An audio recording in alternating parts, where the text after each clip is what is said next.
Acho que agora já está gravando. Bom, então, mais uma vez, bom dia a todos e a todas presentes. Bom dia, Luciana. Gostaria muito de agradecer a Luciana por ter aceitado esse convite de estar aqui falando com a gente hoje, aqui no nosso programa de pós-graduação em Letras de Linguística da Universidade Federal de Goiás. E eu conheci a Luciana, foi uma dessas questões, assim, da vida acadêmica, assim, né, coisas da vida acadêmica. Quando o meu orientando de mestrado, Clóvis, na época orientando de mestrado, né, hoje já está no doutorado, foi defender, a gente estava procurando alguém que tivesse estudado o Rubens Fonseca, que à época era o corpus do trabalho, para participar da banca de defesa, né? E pesquisando, nós encontramos o nome da Luciana, entramos em contato, e ela veio a Goiânia, à época, para participar dessa banca.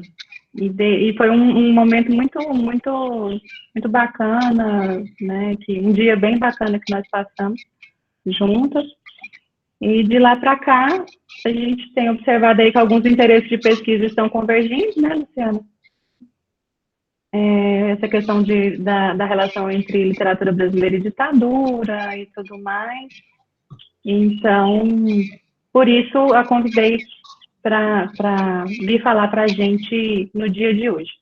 Então, eu vou fazer uma breve apresentação. Agora, agradeço aqui aos presentes, todo mundo que está aqui, dedicando uma parte de seu tempo. E já informo novamente que vou colocar para quem necessitar, para quem quiser, o certificado de participação. Mais à frente eu vou disponibilizar aqui no chat o endereço do formulário para solicitação de certificado, certo? A professora Luciana Paiva Coronel é doutora em literatura brasileira pela Universidade de São Paulo, pós-doutora junto à Università degli Studi di Genova, na Itália. Atualmente está realizando também outro estágio pós-doutoral junto à Universidade Federal de Minas Gerais. Está em curso, Luciana? Sim? Sim. Remoto. Oi? Remotamente. Sim. E é professora da área de literatura brasileira do Programa de História da Literatura da Universidade Federal do Rio Grande, a FURG. Ela faz parte do GT de Literatura Brasileira Contemporânea da Ampol, tem experiência nas áreas de História e Letras, atuando principalmente nos seguintes temas: literatura brasileira contemporânea, literatura de periferia, vozes marginais, escritas do cárcere, literatura e ditadura. E por esse motivo, por esse último interesse de pesquisa da Luciana, que nós a convidamos para vir falar hoje. Então, muito obrigada. Só mais uma coisa, a professora Solange, coordenadora do programa, acabou de me avisar que ela entraria aqui, né, participaria do momento, mas ela teve uma demanda para resolver no programa de ontem para hoje e ela não conseguiu estar presente, e ela pediu para te cumprimentar, Luciana, e justificar a ausência. Mas eu já vejo que tem alguns colegas aqui, professora Alexandra, muito obrigada, né, por estarem aqui todos presentes, todas presentes. E obrigada, Luciana. Pode começar, por favor. Eu queria agradecer, né, mais do que de protocolo, é muito importante estarmos juntos nesse momento, né, me honrou demais o convite da Renata, e na hora de preparar aqui, singelamente, essa contribuição que eu ofereço no sentido de colocar algumas questões para a gente conversar junto, né? Esse projeto eu iniciei no fim do ano passado e, portanto, eu tenho alguma estrada já percorrida que não é tanta assim. É uma oportunidade muito, muito bonita. Já vi no programa da disciplina, Renata, que as tuas publicações, a gente tem que ver como é que eu consigo inscrições da memória aí em plena pandemia, para que esses cruzamentos fertilizem, para que a gente possa dialogar entre nós através dos nossos textos também, né? Eu vi o artigo da revista, que trata de literatura argentina, também já tinha te assistido, né? lá na Bralic de Brasília, que foi quando nos reencontramos. Aquele encontro foi tão bonito. Um dos organizadores dele, o Padua Fernandes, vai estar na sexta-feira entrevistando comigo o Kuczynski. Se vocês quiserem dar uma passada, vai ser bem, bem bonito, né? Fiquei muito honrada com a aceite do Bernardo Kuczynski. Mas então é isso, pessoal. Agradeço, né, além da Renata, a todos vocês que estão aqui, e a apresentação, assim, foi tão carinhosa e também tão grandiosa que eu vou me esforçar, né, me sinto muito responsável no sentido de não atender as expectativas. Então, vamos lá, pessoal. Eu penso, a partir do Benjamin, a moldura que eu vou abrir para apresentar algumas questões que me importam para vocês, vem do Benjamin, cujo suicídio completa 80 anos no dia 26. O Benjamin tentou fugir da Alemanha nazista sendo um judeu e no último dia que a fronteira estava fechada, para não ser pego, ele se suicidou em 26 de setembro de 1940. Então, ele ilumina os passos que eu vou dar agora, né, a partir de agora. Nas teses sobre a história, o Benjamin coloca: articular historicamente o passado não significa conhecê-lo como ele de fato foi, significa apropriar-se de uma reminiscência, tal como ela lampeja no momento de perigo. Eu acho que é profético, né? O Benjamin viu, né, o fenômeno do fascismo, a dinâmica inicial dele, né, não tendo acompanhado até o final, mas as palavras dele são tão importantes para a gente, né, articular historicamente o passado, que é isso que a gente faz, a gente busca a memória, né, os registros da ditadura brasileira nos romances. Eu sigo o Benjamin não para saber exatamente o que aconteceu, mas como uma arma de defesa, né, num momento de perigo. Eu acho que é disso que se trata. Não preciso muito descrever que perigo é esse, porque a gente sente a cada dia, né? Buscamos. Em mim, a motivação foi essa. Eu estava estudando literatura de periferia e do cárcere e alguma sensação que vinha crescente, assim, de uma certa opressão e um certo sufoco no ar, uma dificuldade de lidar com algumas coisas que pareciam não estar seguindo exatamente o fluxo regular, né, do justo, do correto, do legal, do que deveria ser, me fez buscar, né, esses textos, essa pesquisa, direcionar para os romances e para a ficção que trata da ditadura. O Benjamin segue na tese 6, dizendo que em cada época é preciso arrancar a tradição ao conformismo que quer apoderar-se dela. E diz também que o dom de despertar no passado as centelhas de esperança é privilégio exclusivo do historiador convencido de que também os mortos não estarão em segurança se o inimigo vencer. E esse inimigo não tem cessado de vencer. É claro que são as teses sobre a história e a discussão está centrada na questão da história, mas eu tomo a liberdade de deslocar para o nosso olhar. A gente está buscando, né, questões históricas, o tópico ligado à história dentro da produção literária. E também acho despertar no passado as centelhas de esperança. Imaginem que a relevância disso. E quando ele fala que nem mesmo os mortos estão em segurança, e esse inimigo não tem cessado de vencer, eu acho que é disso que se trata, dessa disputa da memória, que é uma palavra-chave no nosso trabalho. O passado é definido pelo presente, né? Somos nós que contamos essa história. Os romances trazem resquícios, figurações, é o termo que a Maria Zilda Cury, que é minha supervisora de pós-doc, usa, e eu acho muito feliz. As figurações da ditadura, e elas podem ser para nós um compromisso, né? Uma busca de esperança de futuro, nos apropriarmos dela. Na tese 2, ela é muito poética, é impressionante que um pensador da área da sociologia seja tão poeta. Eu não vou ler toda, porque senão vou ficar no beijo minha mãe, um pedaço muito grande, né? Mas o que ele diz a certa altura é que o passado dirige um apelo. Esse apelo não pode ser rejeitado impunemente. Eu acho que a gente se sente compromissado, né, com a memória desses tempos de chumbo e com o susto que a gente está levando no presente.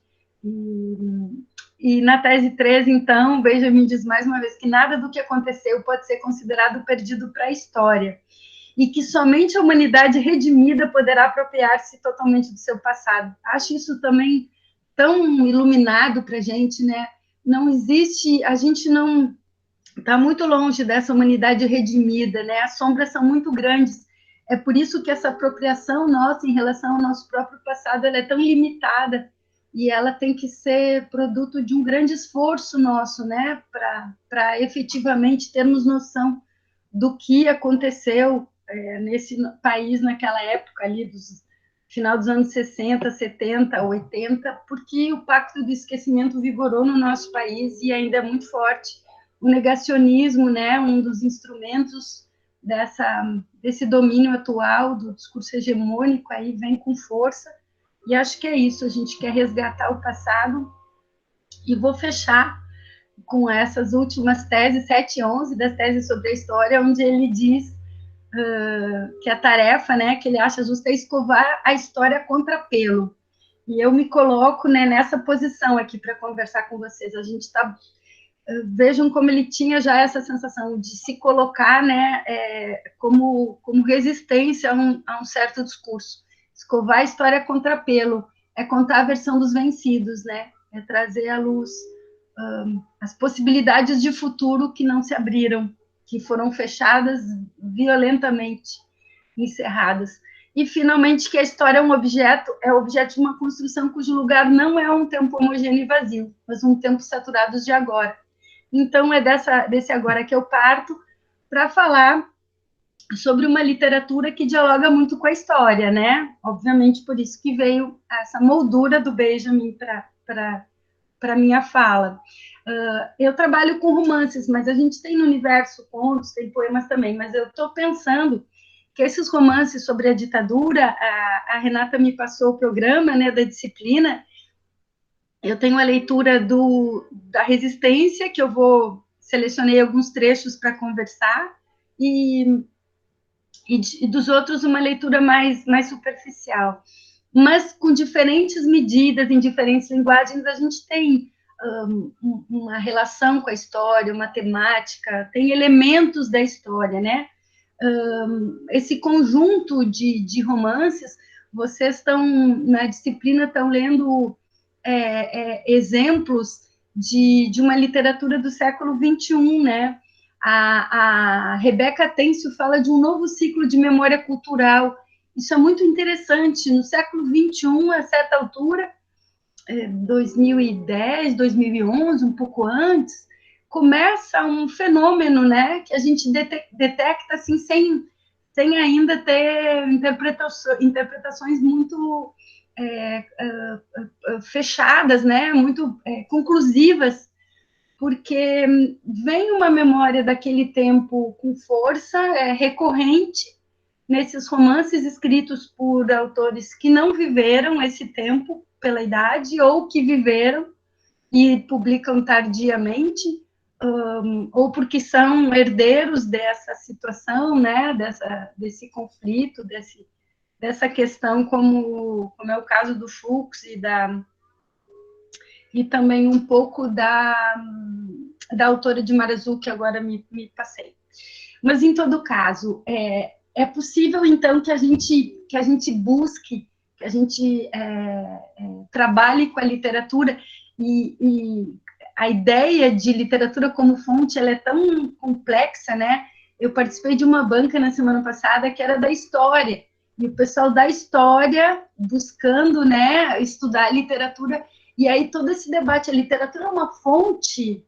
É possível a gente olhar para um romance pensando que como um documento que pudesse ter sido localizado a respeito de uma certa cena da história, se ela pode, eu acho que pode, ela tem que ser vista como uma fonte muito especial, né, muito complexa, que não traz elementos, que talvez o mérito maior e a força maior não seja em trazer a factualidade do passado, né, a presença de informações passíveis, né, de comprovação, que seria no sentido tradicional, a função de uma fonte histórica, mas que, né, o grande princípio de construção da literatura é a verossimilhança, e que portanto, a gente não busque nesses textos, né, que a gente não se iluda que a grande função dele seria trazer fatos, registros, notícias. É que nos falta tanto conhecimento que a gente acaba, a partir da leitura de alguns romances, buscando se informar. E até eu, que sou professora de história, eu fiz o curso de história antes de fazer letras e fui efetivamente professora de história muitos anos antes de fazer o mestrado e o doutorado em literatura. E até a mim faltam essas informações, imagino, né? Para o povo em geral, a gente não tem, mas a contribuição da literatura não é essa, né? É exatamente essa figuração e essa força de imaginário, um símbolo, uma imagem não do que foi, a partir já lá do Benjamin, né? Mas de como a gente pensa aquele momento agora, de como aquela voz que a gente recupera, que a gente enxerga no texto, pode nos dizer, a partir de hoje, alguma coisa daquele tempo. E aí eu pego alguns trechos da Resistência para amparar esse meu olhar para a literatura efetivamente no terreno literário. A certa altura de A Resistência, a gente lê: isso não é uma história, isso é história. Quase tudo que tenho é a memória. E o texto do Fuchs, ele é maravilhoso, né? Ele é complexo, não sei se vocês já debateram, se vão debater, mas eu me coloco assim já como dentro dessa discussão. Isso não é uma história, é história. Então, a gente talvez tenha a tradição de diferenciar pelo H maiúsculo, né? A história, uma história, a história de vida, individual, seria essa a minha interpretação. Isso não é apenas uma história, né? A do meu irmão, a dos meus pais e a minha. Isso é história. O privado e o coletivo se cruzam. Então, a gente pode ter discussões e questionamentos, problematizações fantásticas que dizem respeito a um período histórico sem que fale de passeatas, de comícios, nem mesmo de cenas de porões. Na dinâmica familiar existem, né, elementos como esse irmão adotado nos anos 70, no final dos anos 70, na Argentina, que carrega uma sombra tremenda, dado o nosso conhecimento a respeito, né, do que for daquele, muito típico da Argentina, mas também presente nas outras ditaduras de apreensão das crianças dos presos e adoção delas pelas famílias dos seus algozes, né, digamos assim. Essa história poderia ser muito diferente se eu me lembrasse, diz o Fuchs, colocando mais um outro filtro. Eu estou falando de uma história e estou falando da história. Quase tudo que tenho é a memória. E aí cria-se uma certa oposição entre a história e a memória, porque a minha memória é particular, né? E a história pretende ser uma representação de um todo. E junto com essa ideia de memória, né, poderia ser muito diferente se dela eu me lembrasse. Aqui o Fuchs também com maestria insere essa questão da porosidade da memória. Mesmo os autores que narram a partir de vivência, o Fuchs é um que narra a partir de uma vivência herdada, né, de um trauma herdado de arbítrio, mas mesmo quem narra a partir da vivência, a memória, sendo tão porosa, ela é perpassada de imaginação, ela é preenchida, o relato ele vem costurado, elementos de memória com elementos de ficção, e essa é a grande riqueza e a grande contribuição. Eu vou construindo isso, e ao final eu pretendo fechar com vocês por que eu acho que a literatura é tão poderosa como um instrumento de resistência e de construção da memória daquele período. E está exatamente nessa possibilidade de ficcionalizar que ela tem. Mas, em todo caso, dentro dessa discussão, e eu tô recorrendo à resistência ainda, porque estou escrevendo um livro a respeito, um livro sobre essa criança, meu irmão, sobre dores e vivências de infância, mas também sobre perseguições e resistência, sobre terror, tortura e desaparecimento. Aqui é quando ele está buscando, né, o apartamento em que os pais viveram com o filho pequenininho, recém-adotado em Buenos Aires. E aqui está exatamente o cruzamento, né? Um livro sobre uma criança, sobre o meu irmão, mas sobre terror, tortura, desaparecimento. É esse cruzamento que eu acho que a gente, leitor de literatura sobre a ditadura, tem que ficar muito atento, né? Como dar conta das duas coisas, como vê-las associadas em cada manifestação, em cada romance. Tem muitos termos que dão conta, né, dessa situação narrativa. Autobiografia é até um que tem sido mais deixado de lado. Eu vejo muito o espaço biográfico, né, da Arthur, no caso, né, dos textos que passam por alguma vivência. Autoficção, que tem sido mais usado. Testemunho, ou teor testemunhal, né, a partir do Seligman. Escrita de reparação. É um que eu gosto, que eu vou, ao final, também buscar. E aí, esses termos, eles não são exatamente diferentes, eles se cruzam, eles têm fronteiras tênues, né? A ideia do testemunho, eu perguntei para o Fux no dia que ele fez uma live com a gente, no final de julho, foi bem bacana, e ele disse que ele não gosta, ele resiste, ele tem uma resistência em relação a entender que a obra dele seja um testemunho. Ele diz que ela é muito autoalusiva, autorreferenciada, para ser considerado um testemunho. Mas se a gente pensar não como um texto de testemunho, que me parece um termo que ainda, mesmo que os teóricos tragam, né, que o testemunho é um híbrido de ficção com memória, com história, eu acho que sim, eu acho que tem elementos de um teor testemunhal em alguns momentos, eu recortei para vocês. Eu acho possível pensar por aí, ainda que não seja, né, o único modo de entender, mas eu acho esse conceito um conceito fecundo para a gente pensar, mesmo narrativas que tenham uma construção ficcional tão sofisticada, como é o caso da Resistência, de Mar Azul também, que é tão etéreo, nossa, é tão complexo, né? É uma leitura desafiadora, mas aquela filha, aquele pai, eu acho que a gente pode pensar assim em teor testemunhal, contrariando o Fux. Isso requer uma certa coragem, né? Mas eu acho que eu tenho. Eu pensei em usar esse tempo para trabalhar especificamente a discussão de uma questão que acho que ela é a mais terrível possível, né? Na circunstância de ditadura, que é a questão da tortura.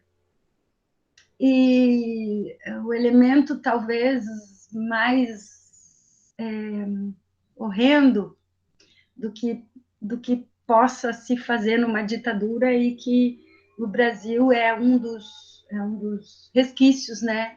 A gente sabe que a tortura acontece diariamente no nosso país, que ela às vezes é bem escondida, mas em alguns momentos é possível fazer apologia da tortura, inclusive, né? Mas para não fugir, tem um momento de A Resistência, peço desculpas se alguns não leram, que eu vou chegar direto nesse ponto, assim, se trata de o filho, o Sebastião, está narrando um jantar que os pais psiquiatras, né, fizeram e ninguém compareceu. Os pais ficaram sozinhos e é porque eles, sendo militantes de esquerda, eles já estavam sendo, assim, as pessoas já tinham medo de se aproximar, o clima já estava ficando pesado àquela altura. Então, o narrador diz, ninguém jamais diria, e no entanto era tão óbvio, julgavam a casa deles perigosa. E aí tem um longo trecho, mas o narrador está se problematizando, porque os amigos não falaram, porque simplesmente não vieram, né? Ele está narrando uma cena que ele recebe contada pelos pais, né? Muito anterior ao nascimento dele, mas ele se problematiza, assim, ele se questiona. Calar nesse caso não seria trair? Não abandonar os pais assim, né? Sei que dramatizo. Conheço a sensação da casa tomada, essa ideia, né? Conheço por ter ouvido disso, né? Por ter lido, por ter me informado, mas não por ter efetivamente vivido. Ele nasce nos anos 80 no Brasil, quando a abertura já está em curso e tal.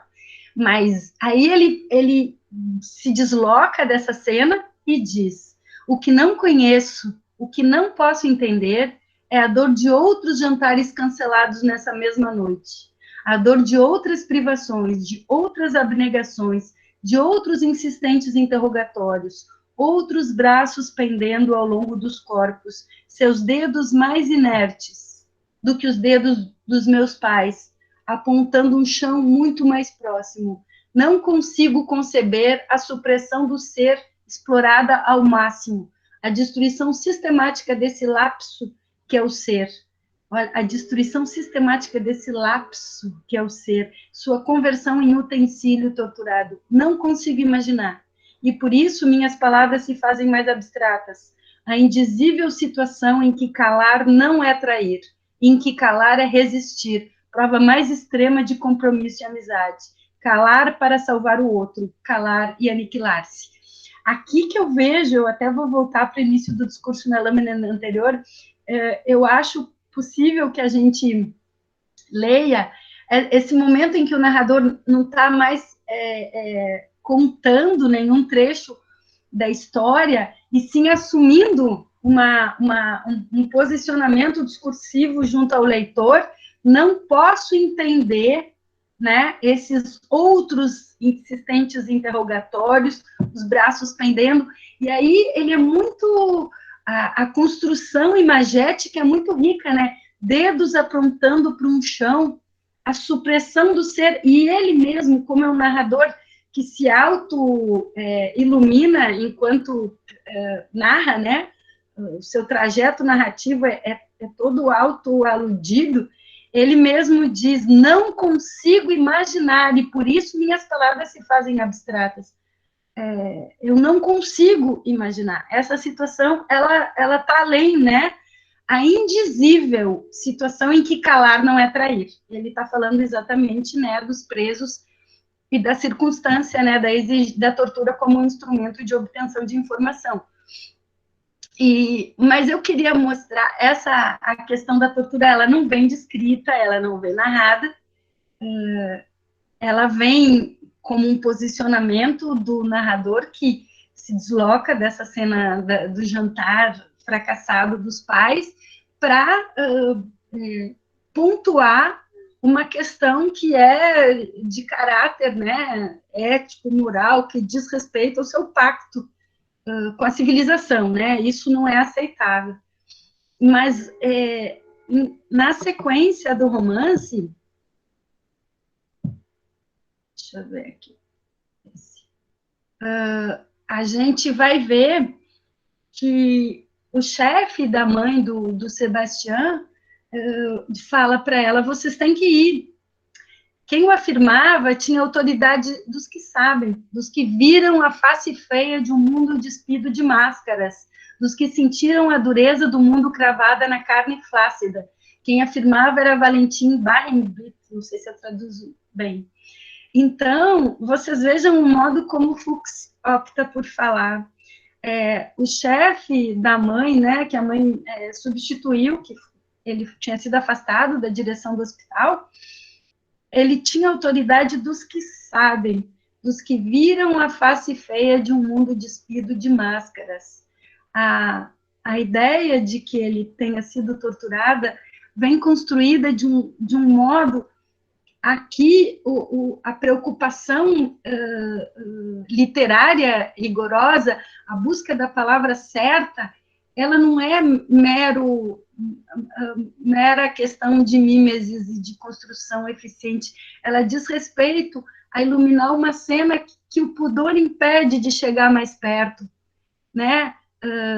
A dureza do mundo cravada na carne flácida. O narrador poderia, de algum modo, trazer alguma coisa mais crua, mas essa circunstância de falar desse fenômeno, né, desse triste fenômeno da tortura, no modo como é feito, é que me parece ser interessantíssimo para a gente pensar a literatura como um instrumento tão poderoso de memória. Tem coisas que não vêm registradas porque não podem ser, e a força da imaginação está em construir metáforas, como o mundo despido de máscaras, como dureza do mundo cravada na carne flácida, porque esse é o modo de dizer do indizível. E a literatura, talvez, para isso seja o instrumento mais adequado, né? Ela pode chegar onde eu acho que o registro histórico factual não chegaria. Vocês têm que sair, diz o ex-chefe da mãe, né? Vocês são os próximos.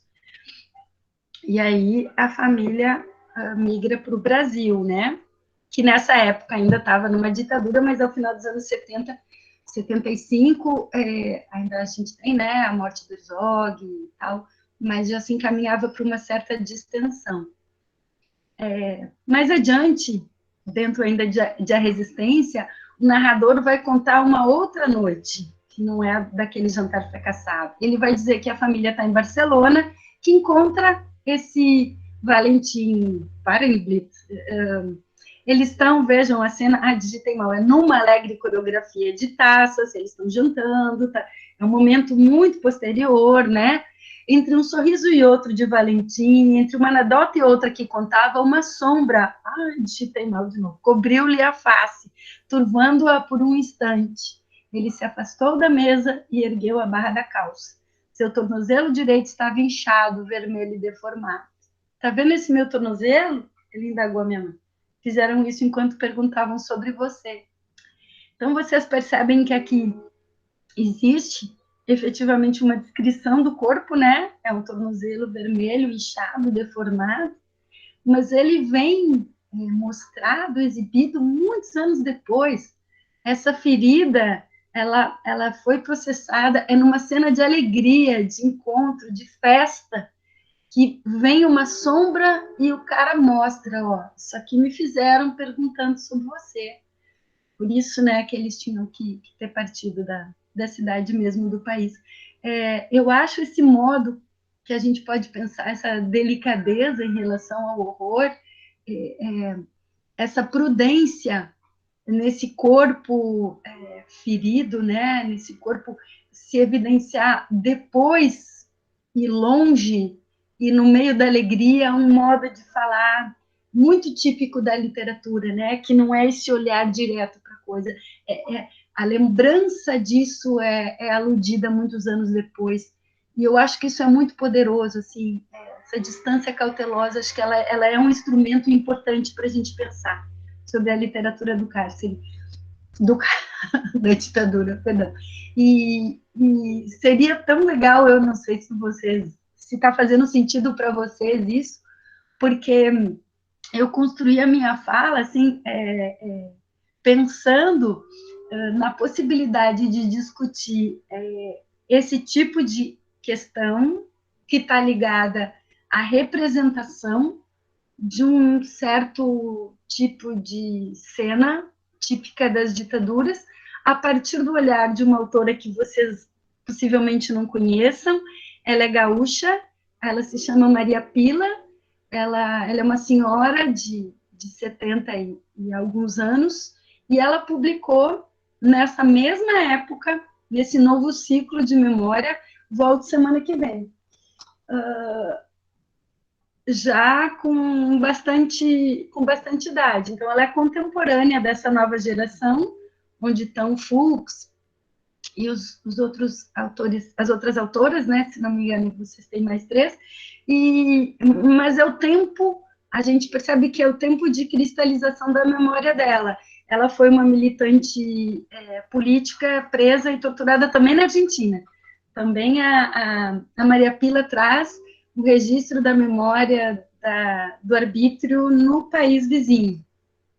E, então, eu vou passar para esse outro registro do qual vocês não estão familiarizados. Eu entendo, espero que isso não seja prejudicial, só para a gente, eu estou pretendendo mostrar que esse modo de narrar não direto, né, essa curva, esse distanciamento da cena bruta como um traço que é recorrente, como algo a ser refletido, a ser discutido. Vamos ver como é que isso chega para vocês. O Volto Semana que Vem é um livro todo fragmentário. Espaços e tempos vêm de acordo com a memória afetiva, não tem cronologia, e é a formação dessa mulher, a infância, a adolescência, a entrada na universidade no final dos anos 60, a militância política, e passa pela... ela viaja para a Argentina e é presa lá. E então, sem me alongar muito mais, eu vou, se for preciso algum esclarecimento, né, a respeito da situação dessa obra, eu faço para vocês, mas eu queria trazer a voz dos autores e trazer o modo como eles falam para a gente conversar. No trecho que tem esse título, 2003, A Gatinha do Edredom, então, aqui, a narradora, a autora, já tem cerca de 60 anos. As cenas onde ela narra os períodos de prisão são, na sua maioria, as presas buscando fazer distração, fazer artesanato, fazer leitura de jornais, buscando um modo de tornar aquele tempo ali alguma coisa produtiva e resgatando, né, e defendendo a sua própria subjetividade na condição de presa. Fala de tortura também de um modo enviesado, mas essa é a cena que eu selecionei para a gente conversar. Ela diz o seguinte: enfiaram um capuz na minha cabeça e me levaram. Aqui já começa uma coisa esquisita. 2003, Gatinha do Edredom, a gente percebe que tem um recuo, né? Enfiaram um capuz na minha cabeça e me levaram. Deus meu, que bacana, pensei, para disfarçar o terror. Então, já tem um modo de enfrentar a situação que é, nossa, disfarçar o horror. Estava com medo de que a identidade falsa fosse descoberta, que ela está no país vizinho com uma identidade falsa, né? Não, nada disso. O capuz, ele anunciava alguma coisa terrível que eu não conseguia nem imaginar, que tornava irrisório todo o resto. A identidade falsa, o endereço de Araque, o sotaque. Então, gente, olhem que a primeira coisa, o capuz anuncia alguma coisa terrível, eu não sei, mas se botam um capuz na minha cabeça, aí começa o horror. E eu acho que aqui, de novo, tem uma coisa abstrata dessa detenção dela, né? Botaram um capuz. O capuz é o horror, o capuz é o não ver, o capuz é a possibilidade de tudo. Mas é muito alegórica também essa forma de representação dela. Vejam como, olha a cena que se segue ao capuz, que é a representação, né, do horror que o capuz prenuncia. E a cena seguinte não vem. De repente eu sentia meu corpo caindo. Ao redor as vozes eram muitas, mais tarde o silêncio. É vago, né? Eu sentia meu corpo caindo. A gente projeta aí, eu acho que essa é a riqueza da literatura, que a autora não conte. Meu corpo caindo. Ao redor as vozes eram muitas. Ela foi levada para algum lugar, a narração está contando isso, mas que caindo, que sensação é essa, né? Mais tarde, o silêncio. Então, ao invés dessas vozes dessas pessoas, muitas na delegacia, estou supondo, né? Mais tarde, o silêncio. O silêncio isolado, uma cela, né? Longe de tudo, e aí é que começa a parte mais feia. O telefone, trim, trim, trim, não parava de tocar e ninguém atendia. Tive uma louca esperança. E se eu avisasse alguém do meu desaparecimento? Talvez fosse socorrida, mas aí a gente quase... Como ela vai avisar alguém? Estando, né, lá... Que vem a ideia ao ouvir um telefone tocando no fundo. E, aterrorizada pelo silêncio e pelo capuz, não me mexi. Continuei quieta no meu canto. Trim, trim, trim, insistia o telefone. Percorram comigo a sequência. Virei-me debaixo do edredom, e lá estavam os olhos arregalados da gatinha, como sempre fazia, esperando minha reação. Engano, número errado, respondeu a voz. Quis abraçar o corpo quente e macio do animalzinho. Era só um pesadelo, repetia, contente da vida. Senti uma fisgada aguda no pé e levantei o edredom, agora muito sujo com cheiro de urina. Debaixo dele, em vez da gatinha, vi meus pés manchados de sangue e estrangulados pela corda. O cheiro, inesquecível cheiro de roupa suja misturado a um vago odor de pele queimada pelos fios desencapados. A cena é forte, ela é composta, vocês vejam que não existe uma totalização, vem o cheiro de roupa suja, odor de pele queimada por fios desencapados, vem visualmente, nos pés não a gatinha, do presente da enunciação, uma senhora de 60 anos dormindo, e é a gatinha que está nos pés dela. Mas um telefone tocando numa noite evoca uma reminiscência do passado, e ela, ao invés da gatinha, meus pés manchados de sangue, estrangulados. De novo, um recurso poético, metafórico, pés estrangulados, né? São pés pendurados, que ela chama estrangulados. É uma imagem muito, muito forte, né? O edredom onde ela estava deitada com o bichinho, muito sujo, com cheiro de urina. O presente e o passado se atravessam, e aí a gente percebe, num modo literariamente rigoroso e extremamente... ela não é uma autora, né? Até então não era, e tenho certeza que se torna nessa obra uma autora fortíssima. Ela era jornalista, Maria Pila, até então, buscando elementos para contar o inenarrável, né? Então, vocês vejam, de um modo parecido como fez o Fuchs, e agora eu já começo a analisar para oferecer para vocês um fechamento, né, que se aproxima da minha fala.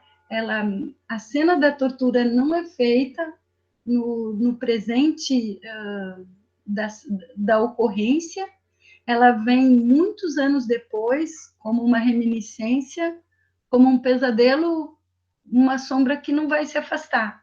Essa mulher já está solta há muitas décadas e já está bem aquecida no meio da noite. Um som de um telefone é o que dispara, né? É o gatilho que dispara uma lembrança tenebrosa de um passado que nem mesmo quando é lembrado é abordado diretamente. Isso, eu acho que não é só por uma questão de escrúpulo, como seria no caso do Fuchs, que está falando de uma memória alheia, como aqui se trata da memória da tortura no próprio corpo. Eu aciono, a partir das leituras do Seligman, Silva, principalmente, a ideia de que o trauma ele constitui uma memória encriptada, fechada. Contar essa cena significa revivê-la. Isso é dolorosíssimo, isso o ser humano não é capaz. Então, esse modo de evocar na distância, né, protegida, resguardada pela distância do tempo, depois que isso já não é mais passível de destruir, e ainda de um modo figurado, são inúmeros distanciamentos, o do tempo, o da linguagem, mas essa é a aproximação possível. Eu acho isso tão carregado de sentido para a gente que não sabe, não consegue sequer imaginar o que possa ser, né, uma cena como essa.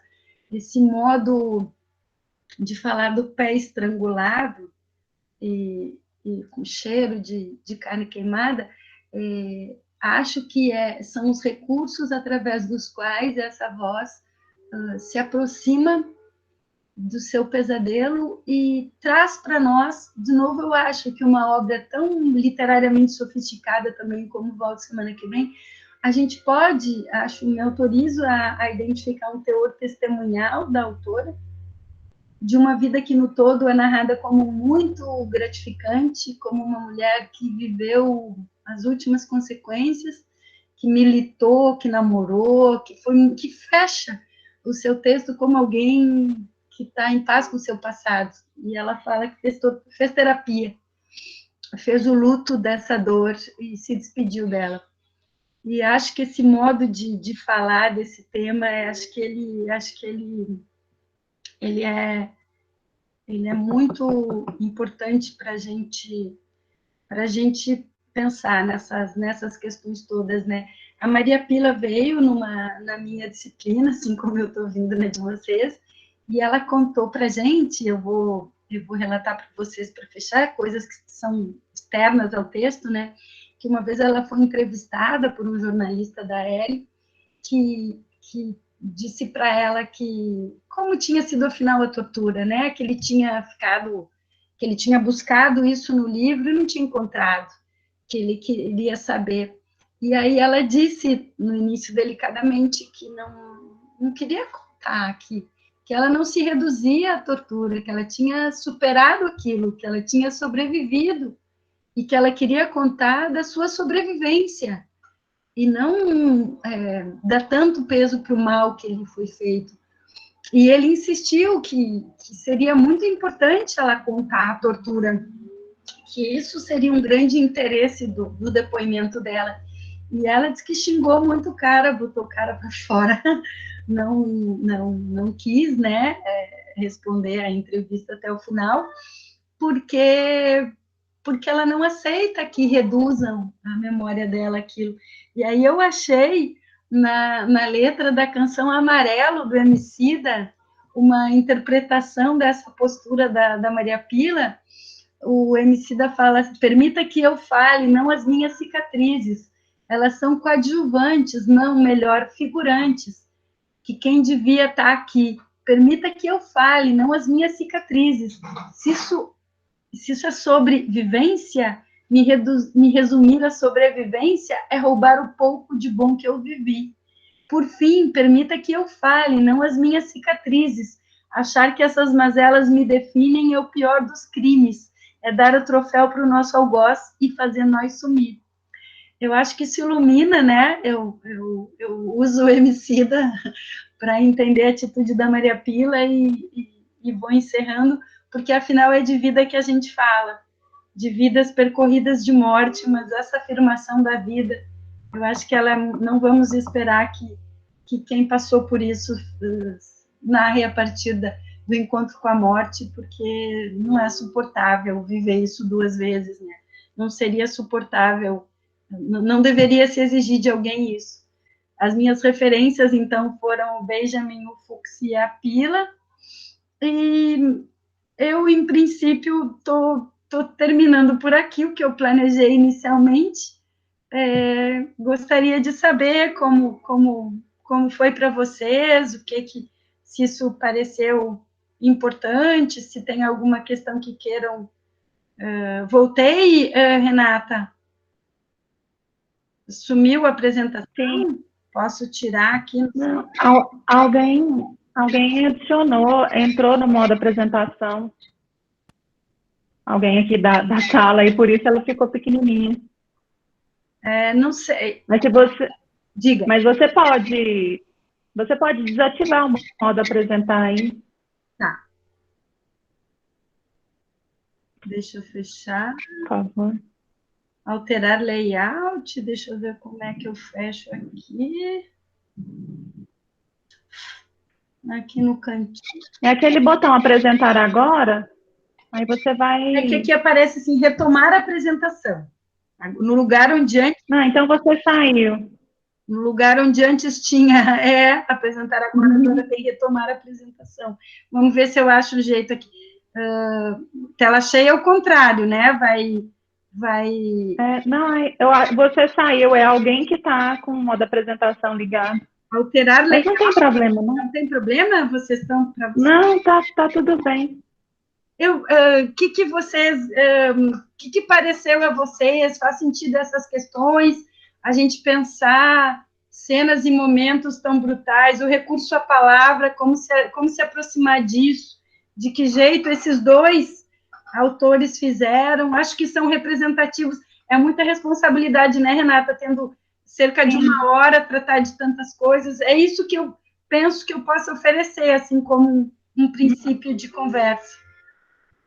Eu tenho uma questão aqui, mas assim, antes de mais nada, gostaria de agradecer a sua fala, né? Que eu acho que os presentes aqui vão concordar que foi muito enriquecedora, uma verdadeira aula mesmo para a gente aqui nesse momento. E agradeço muito mesmo, Luciana, você ter cedido aí seu tempo, né, uma manhã de terça-feira, para estar aqui conosco. Muito obrigada mesmo. Estou bastante feliz, contente e emocionada com isso, né? Nesse momento que a gente está vivendo, poder falar de literatura é um alento, né?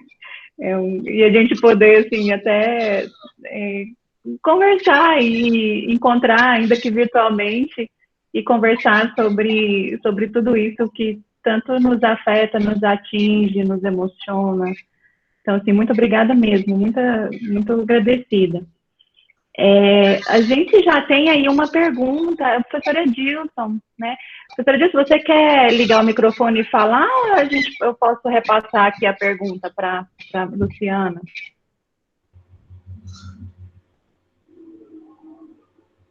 Pode repassar, tá bom. O Edilson colocou assim, que durante sua fala, você mencionou o cuidado na seleção de palavras e na construção de metáforas presentes no romance analisado de Julian Fuchs. Esse recurso estético parece sinalizar uma tensão na linguagem figurativa que busca testemunhar, entre aspas, que tenta narrar o trauma. Sendo assim, haveria algum limite, talvez sua insuficiência na linguagem usada nos procedimentos de representação de cenas de tortura, horror e violência? Repete esse último trechinho, sendo assim, teria... Tá. Só quero... Haveria algum limite, talvez insuficiência, na linguagem usada nos procedimentos de representação de cenas de tortura, de horror e de violência? Muito obrigada pela tua pergunta, ela é maravilhosa, e como que eu posso te responder uma questão dessa com o pouco de leitura que a gente tem a partir dos críticos que tem uma fundamentação na psicanálise, né, a ideia do trauma? Isso está originário lá no texto do Freud. O trauma é uma zona petrificada da nossa memória. O limite e a insuficiência não são desses autores, se trata de um limite de aproximação do horror, quem viveu horror, ou, no caso, estou falando, né, da Maria Pila, e no Fux tu alude, né, ele está falando de uma memória que não é a dele, mas, em princípio, esse horror, ele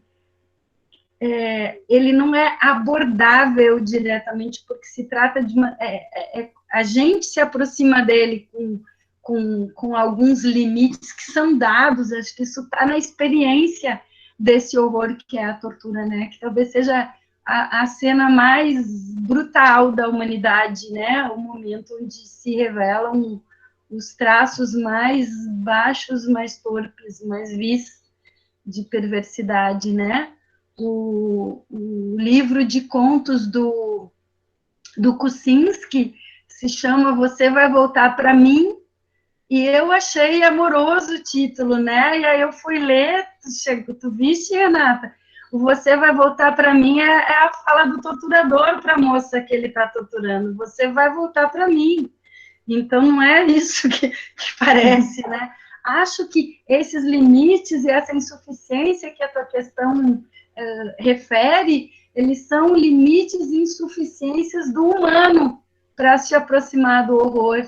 E acho que a gente tem que ver no silêncio, a gente tem que olhar o que não está e perceber por que não está, porque não é possível estar, porque é o lado bom do ser humano que impede de chegar perto, seja por cuidado com o outro e não expô-lo, seja por autoproteção de si, de não relembrar uma cena que...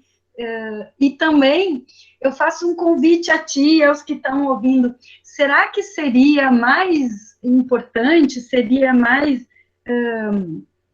a autora daria uma contribuição mais rica para a memória da ditadura se contasse, se descrevesse o pau de arara, se dissesse o pé direito, o pé esquerdo, 10 centímetros, um choque, ou 2 ou 3, na mão, no pé, Vocês percebem? Eu acho que a gente está diante de um momento que revela que a descrição, o factual, não são o que mais importa. A sensação que ficou, a reminiscência que alude lá à primeira frase do Benjamin, que estava, como o passado volta, né? Como ele não vai embora, como a gente ameaçado num instante de perigo evoca. O instante de perigo está dado. A Maria Pila narra a partir de uma circunstância em que tem 60 anos e está deitada na cama com todas as proteções, mas esse pesadelo nunca vai terminar, ele vai vir, um telefone tocando é suficiente, um cheiro, quase como na Madeleine do Proust, né? As coisas remetem àquele passado que está vivo nela. Eu ia dizer outra coisa, mas eu esqueci no meio do caminho, depois eu acho que eu vou lembrar. Não sei se te satisfaz a minha resposta, se tu queria comentar alguma coisa, se para os demais faz sentido também. Sim. O Edil está aqui agradecendo a resposta. O Matheus está fazendo aqui também uma pergunta, né, que você havia dito, Luciana, que nos últimos anos tem sido muito profícuos para produções relacionadas à memória coletiva da ditadura militar. Aí ele pergunta, a que você atribui essa produção? Quais fatores têm contribuído para isso? Pois então, isso não sou eu, né? Eu estou falando a partir, junto com muita gente. Existem hipóteses, né? Como está muito perto, eu gosto dessa adrenalina que dá poder errar. É lindo qualquer objeto de estudo. Estudar Machado de Assis é maravilhoso, mas o tempo de acúmulo dessa fortuna crítica já permite, né, algumas consolidações. Aqui a gente está lidando assim, com fogo quente. Vamos lá, tem que ter coragem. A gente lança hipóteses que podem ser que não fiquem, mas é legal, né? Eu gosto disso. O que dizem que eu digo a partir do que está sendo dito? Que houve, sim, um momento favorável para essa eclosão. E, aliás, deixa eu fazer um parênteses antes que eu perca, que a idade já me pega, às vezes eu começo a me dar. A teoria do testemunho mesmo, eu vou ressaltar, porque eu acho relevante o conceito, ela traz embutida, né, no seu bojo essa ideia da escuta. Alguém testemunha porque entende que do outro lado tem alguém disposto, disponível a escutar o seu relato, né? Existe um pacto prévio que viabiliza um discurso testemunhal sempre, que é a possibilidade que o outro vá parar e vá se ocupar dessa voz que vai trazer, né, algum dano, algum drama, alguma sede de justiça, né? Mas o que a gente tem consolidado, assim, acumulado até aqui? Devido a uma série de fatores, tanto de ordem nacional como internacional, eu acho que vocês sabem, né? No Brasil, a anistia aprovada em 79 referendou um pacto de esquecimento. O Brasil é o único país da América Latina que não processou os agentes do terror de Estado, o desrespeito aos direitos humanos, as mortes, os desaparecidos. O que a gente tem, né, são iniciativas como o Brasil Nunca Mais, lá da Arquidiocese de São Paulo, do Dom Paulo Evaristo Arnes, que colocou uma equipe a xerocar os processos. Então, a sociedade brasileira, ela não se deparou com esse passado, né?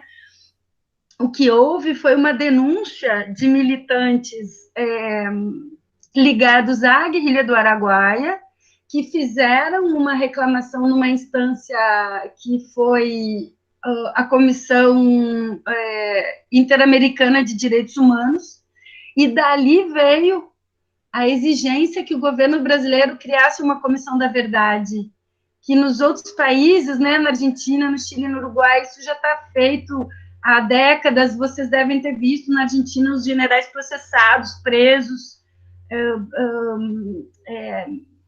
não apenas o conhecimento do que houve, mas a ideia de que o que houve não poderia ter havido e, portanto, é passível, né, de justiça. Então, foi uma demanda da Corte Interamericana de Direitos Humanos que o Brasil criasse uma Comissão da Verdade. E essa Comissão da Verdade, ela foi criada, né,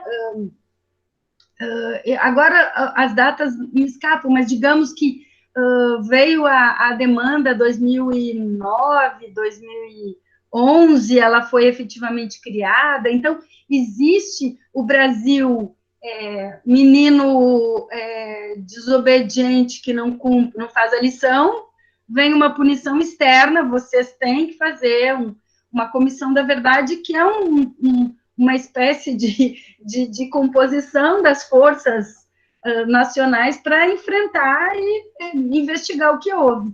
A comissão da verdade no Brasil, ela é tardia em relação aos outros países, e ela não chega, ela não tem a função de criminalizar. Nada do que ela descobriu foi passível de ser, não punido, mas de ser levado à justiça.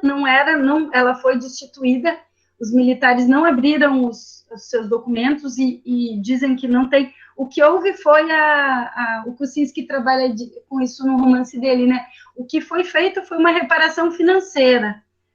Se deu o atestado de óbito para todos os desaparecidos e se atribuiu uma indenização pecuniária, que o Kuczynski fala que é um modo de trazer mais culpa a essas famílias e de botar o dinheiro no lugar para encerrar a questão. Então, foi isso que foi feito.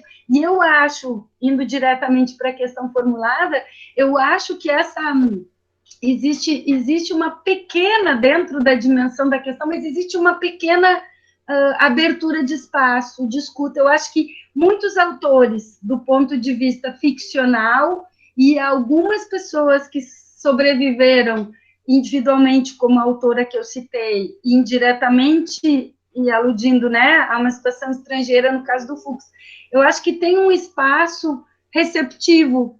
Eu acho que existiu, sim, essa sensação de que o horror do presente possivelmente tenha motivado a todos de um modo mais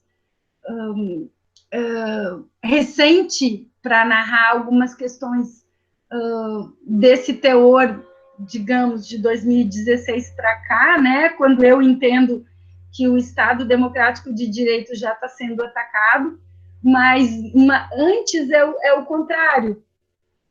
Eu acredito, a partir das leituras que eu estou fazendo, que houve, sim, em meados dos anos 2000, um cenário de receptividade para essas vozes, uma possibilidade de tratar do pesadelo da ditadura numa instância pública. O relatório final da Comissão da Verdade foi entregue em 2014, da Comissão Nacional, né? Porque houve comissões. Aliás, essa é uma dificuldade. Cada estado tem a sua Comissão da Verdade, muitas cidades criaram suas Comissões da Verdade, tem a Comissão da Verdade das universidades, tem a Comissão da Verdade dos índios, do trans, do campo. O Pablo Fernandes participou de várias Comissões da Verdade, ele vai me ajudar a conversar com o Kuczynski na sexta. Já digo para vocês que ele tem um patrimônio humano desse processo, né, de busca de informações fabuloso. mas eu acho que foi entendido como um momento de possibilidade de contar essa história, de que tinha ouvidos disponíveis, de que o país tinha amadurecido o suficiente para falar disso na arena pública, ainda que tenha sido tão discreto, né? Eu não lembro direito disso.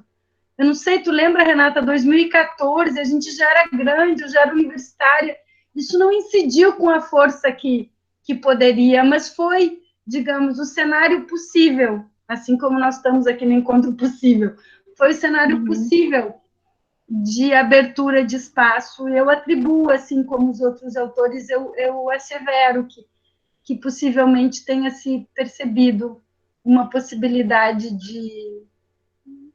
de maturidade da democracia, de lidar com seus pesadelos do passado.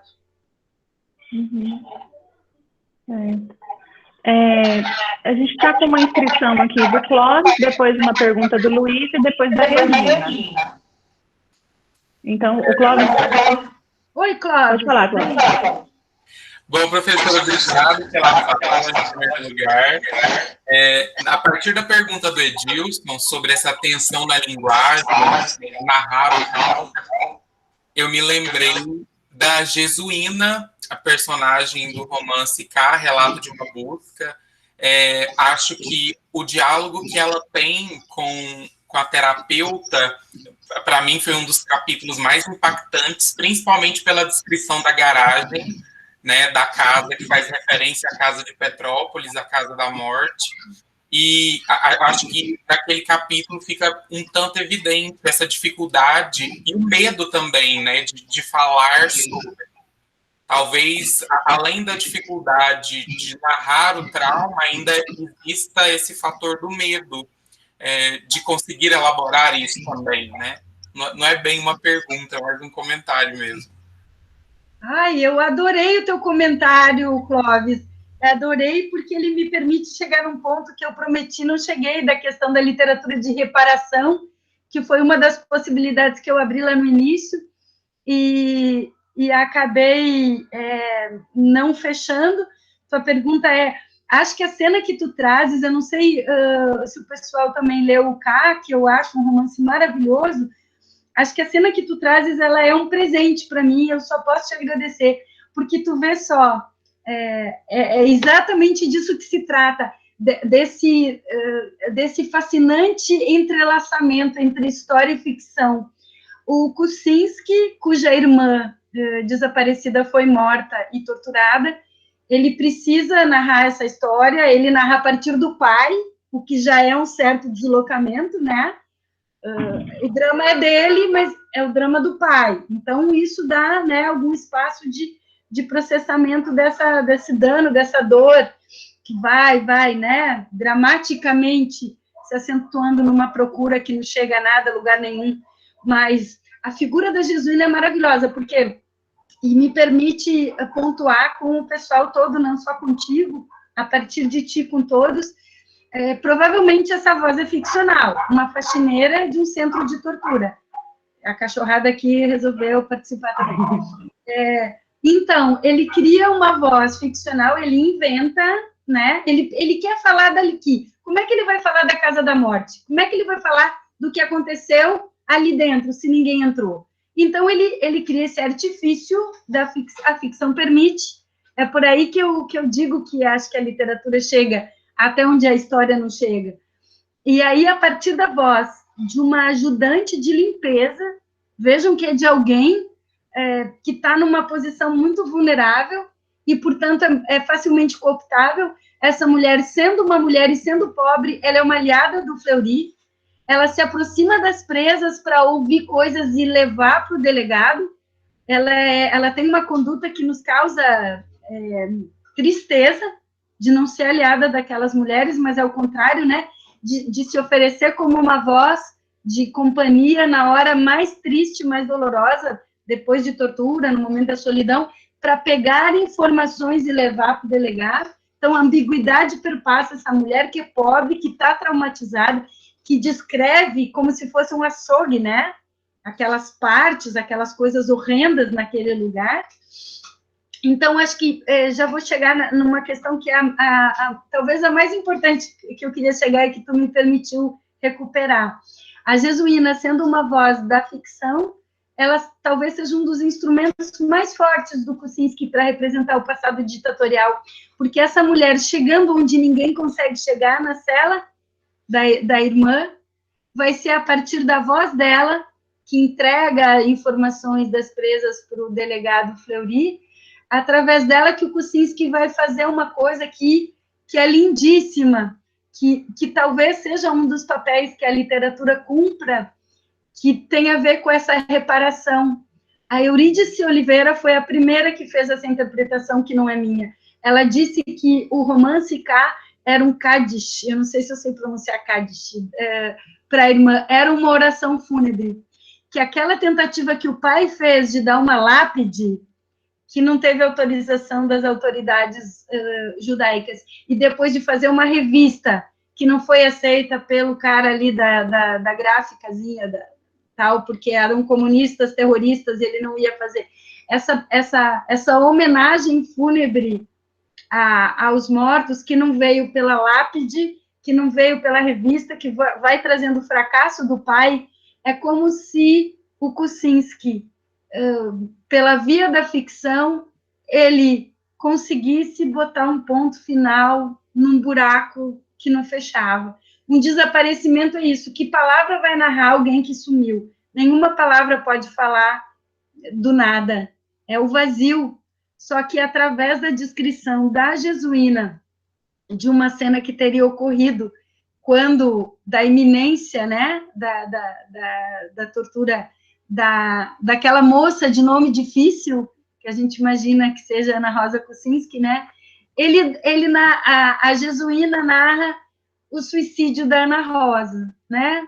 E aí eu digo que o K pode funcionar como uma literatura reparadora, porque a família tem um vácuo irresolvido, tem um sumiço sem fim, um pesadelo que não termina. E o Kuczynski, seu irmão, fecha. Ele dá um fim para essa história. E ele dá o fim mais agradável que pudesse haver para uma mulher que está na cena que ela está, que é causar a si própria o dano. Não chegar nas mãos do algoz, não permitir a destruição, se auto-desaparecer, se auto-cancelar antes. Então, imagino a dor dele ao deslocar-se para a voz de uma mulher totalmente o oposto dele, né? Pobre, aliada da repressão, mas ele põe um ponto final no sofrimento que é seu e de sua família. O pai dele já morreu, mas eu acho que o grande homenageado da obra, junto com a irmã e o cunhado, é o pai. Essa história terminou. A Ana Rosa ficcionalmente desapareceu desse mundo a partir de um gesto de coragem, antecipou. Depois a gente vem a saber que a história é horrenda, né, que vieram relatos a respeito do que efetivamente aconteceu, mas vocês não acham? Eu acho isso me deixa assim no limite do que eu consigo falar sem me emocionar. O irmão deu um fim bonito para sua irmã. Deu um fim. Só botar um ponto final no que era uma coisa aberta já é uma reparação. E dá o fim de uma mulher corajosa que não se deixa, que não é aquele corpo cheio de mordidas e hematomas que vai ser incinerado num tonel lá numa fazenda. Não, é uma mulher que não quis. Essa ficção é mais verdadeira que a verdade. Não sei se... Ou ela condiz, ele cria o fim que condiz com a irmã dele, ele mente para dizer o que importa. A ficção chega num ponto de grandeza, ele faz o fim homenageando, né, os sonhos e a luta da irmã. É isso, te agradeço muito a pergunta, né, Clóvis? Tu tá vendo que não é um agradecimento fajuto, que ele me permitiu chegar. Eu acho que é isso. Eu acho que a Maria Pila também faz uma escrita de autoconfirmação, E nesse sentido, não é enganar, não é compensar no sentido banal do entretenimento, não é diante do horror enganar com uma coisinha divertida, boba, não, é corrigir o lugar, é sair da zona onde a gente é colocado e ir para a zona onde a gente quer ficar. Acho que a literatura fazendo isso, ela é potente demais. Muito obrigada pela tua pergunta. Não sei como é que isso chega nos outros. Não sei se o Edilson havia falado aqui no chat que a pergunta dele se referia ao K. Quando ele fez a pergunta, ele estava pensando no K, do Kuczynski. E eu falei a partir da resistência do Fuchs, né? Mas eu acredito que seja possível, né, pensar também a partir de um e de outro. Porque, exato, na resposta para o Clóvis, eu acho que eu também, de algum modo, falei, né, que eu também acho tão bonito isso. O Kuczynski é K também, ele é filho do outro K, mas ele é K. E a irmã inominada, vocês vejam, jamais se fala o nome da irmã em K, relato de uma busca. E aí eu fiquei pensando, depois que a gente até tentei escrever e não cheguei a tratar disso, como dar nome a uma desaparecida? Vocês percebem que tem gestos que são de construção narrativa, que são impregnados de ética. Como dar nome a alguém que não está mais aqui? Como dar nome a alguém que perdeu a identidade? Então... Que foi destituída, né?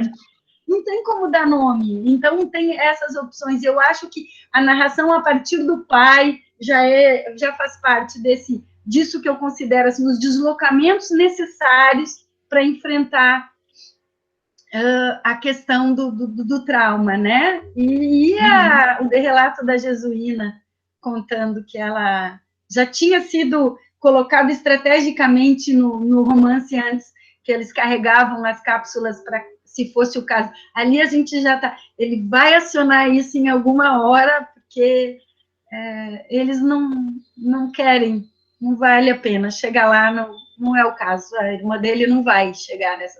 Ele recusa.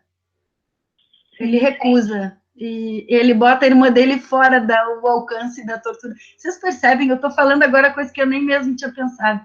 Ele impede a tortura da irmã. A irmã, ele se despede da irmã antes dela chegar. Então, acho, antes deles irem às últimas consequências, pelo menos com ela, né? Teria que reler para ver se ela já tinha sido torturada ou não, mas eu não lembro dessa, ou se ela já foi e não vai voltar. Mas, de todo modo, a irmã dá o seu próprio fim. Isso é bonito, pacas, né? Luciana, o Luiz está perguntando se esse não processamento no Brasil, essa dificuldade de processamento sobre a ditadura, né? Ele está perguntando se nos seus estudos, se você nota uma maior produção de obras literárias que mencionam ou fazem referência à ditadura em outros países. Pois então, não, assim, o grosso fala do Brasil mesmo, né, Renata? Me ajuda com isso. Não, a gente finalmente, né? Eu ainda brinco, porque eu gosto muito dos romances, tanto da Maria Pila como do Kuczynski, mas eu digo, ai, essa memória na Argentina já está processada. Não posso eu agora, a essa altura, criar mais espaço discursivo para divulgar uma memória que já foi, digamos, né, com os limites que sempre estão dados, mas que, bom, a Argentina, a gente viu o Videla no Tribunal do Réu e tal, e aqui, na verdade, se trata de uma tardia, né, de um tardio fluxo de memória. Isso é responsabilidade de ninguém em particular, é da sociedade como um todo. Venceu o discurso, o pacto do esquecimento foi forte, os professores de história fazem o que podem, mas eu não sei, eu sou formada em história, eu não tive uma boa formação nisso, a escola não chega aí, eu não sei, vocês vejam com seus filhos, pela história dos meninos alunos aqui, se estudaram isso, né, então eu acho que finalmente se faz, né,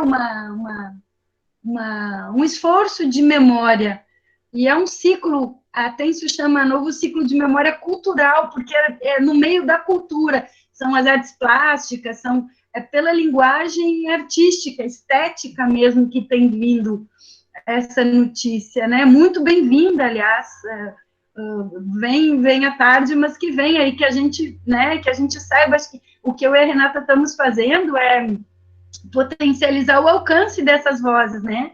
Trazer para o eixo das nossas pesquisas e poder falar hoje aqui com vocês e criar simpósios e publicações e isso, assim, o exílio perpassa as obras da ditadura, para responder mais diretamente. Eu estou escrevendo agora um artigo sobre isso, de encomenda para minha supervisora. O tema da publicação é migrância, e como eu estudo a ditadura, eu fui atrás de migrâncias, de cruzamentos de países, né?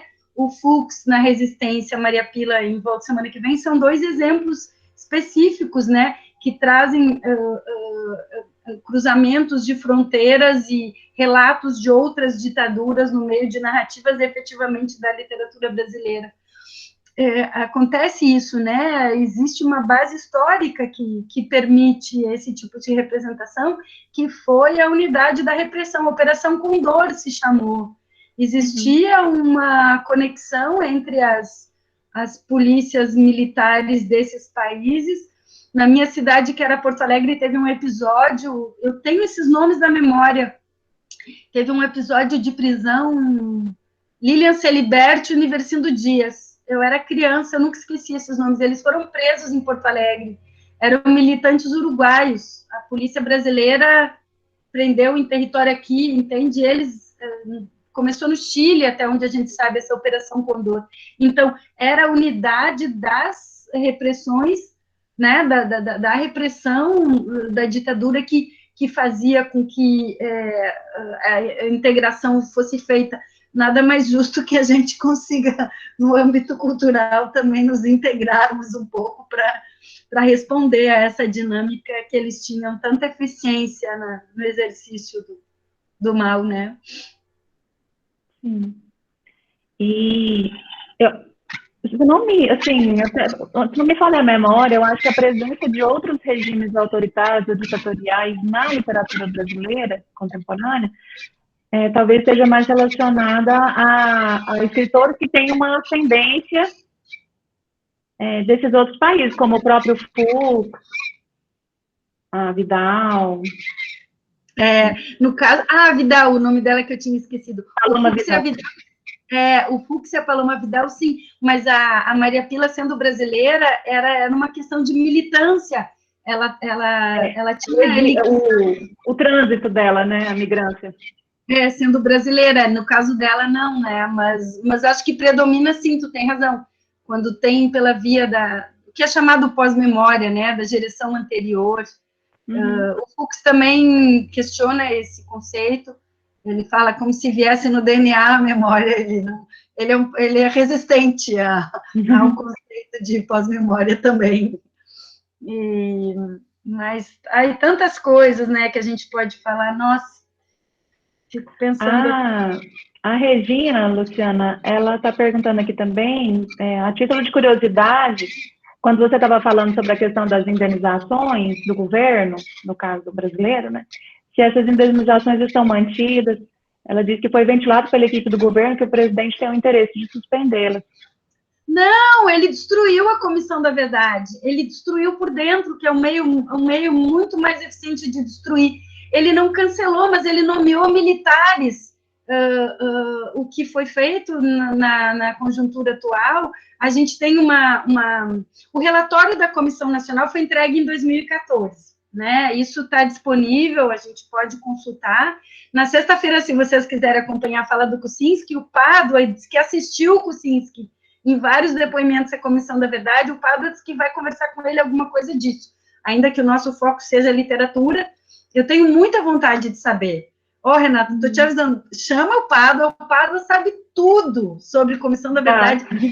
Ele fez uma participação só sobre os índios, a questão indígena na Comissão da Verdade. Ele diz que são quase 5.000 mortos, embora provas só tinham muito menos, e, portanto, o relato final da Comissão da Verdade não consegue. Ele fala que tem uso de napalm, que foi um troço que os americanos eram no Vietnã. Eles encontraram napalm nas aldeias indígenas brasileiras. O exército brasileiro jogava na palma dos índios. Essa história eu não tenho... Na verdade, vocês deviam ter convidado o Pablo. Ele tem muito mais... Porque ele participou da comissão municipal em São Paulo, estadual e nacional. Então, é a partir desse convívio com ele que a gente sabe. Mas, em suma, para responder a questão que foi formulada, né? O relatório final da Comissão Nacional da Verdade... vejam o nome, Comissão da Verdade. A ideia inicial era contar o que de fato aconteceu. Até no sentido da verdade, o relatório é limitado. E ele é dito como limitado pelos próprios autores que o confeccionaram, porque não houve a disponibilidade das Forças Armadas de entregar os documentos que eles têm. Então, nós temos notícia do que aconteceu graças a essa figura, assim, ímpar, que se chamou Dom Paulo Evaristo Arnes, cardeal arcebispo da Arquidiocese de São Paulo, que está representado lá no Romance do Fux. Ele é o padre lá, o que recebe. O cardeal Arnes vendeu a sede da Arquidiocese, porque acha que a igreja não tem que ser rica, e com o dinheiro construiu as primeiras comunidades eclesiais de base. O início das comunidades eclesiais de base está nesse gesto de venda de patrimônio, de não aceite de igreja rica com gente pobre, e o cardeal Arnes montou uma equipe para ir xerocar os processos da justiça militar antes que fossem destruídos. O Brasil Nunca Mais é a compilação de todos os xerox que foi possível tirar. E ali tem também, não é a notícia inteira, mas vocês percebem como a sociedade foi reagindo. Então, para chegar de uma vez na resposta dela, a Comissão da Verdade tem uma verdade parcial. Não conseguimos chegar. Foi a verdade possível diante das fontes possíveis que foram entregues, né? E a gente tem a recusa dos militares em fazer, enfrentar o passado. Eles falam que quem quer mexer nisso é revanchismo, né? É vingança, é vontade de vingança, e eles não entregaram. Mas a coisa mais importante que eu tenho a te dizer é que existem duas instâncias, que eu falei rapidamente. A Comissão da Verdade, que foi composta, né, autorizada já no governo Lula, mas que foi no governo Dilma que ela foi implementada, ela deu conta de buscar a verdade. Antes dela, ainda no governo Fernando Henrique, em 1996, foi criada a Comissão de Mortos e Desaparecidos. E essa comissão, ela foi criada internamente, não foi aquela demanda da Corte Internacional que eu falei, mas vejam, gente, existia um limbo institucional, tem pessoas desaparecidas, essas pessoas têm filhos, esses filhos têm que, entende? Eles têm que ter uma situação, essa mulher precisa de uma certidão de óbito para mexer nas coisas da família. Existem questões práticas que estão travadas por um volume grande de famílias. Então, a Comissão de Mortos e Desaparecidos se encarrega de fornecer atestado de óbito para os desaparecidos e reparação, ponto. Isso foi feito. Isso é visto, inclusive, pelo Kuczynski como uma ofensa. Ele diz que é até poético, né? Oferecer dinheiro no lugar do corpo, é alguma coisa assim. Algumas famílias relutam em receber, mas é isso. O que foi feito e não podia não ser feito é o mínimo a ser feito, porque existem situações, é isso, o filho quer viajar, precisa da autorização do pai e da mãe, só tem a mãe, não tem o pai. Cadê o pai? O pai sumiu, o pai abandonou. O que o pai? O pai não tem que ter algo para essa família não ficar, e ficaram todos esses anos no limbo, né?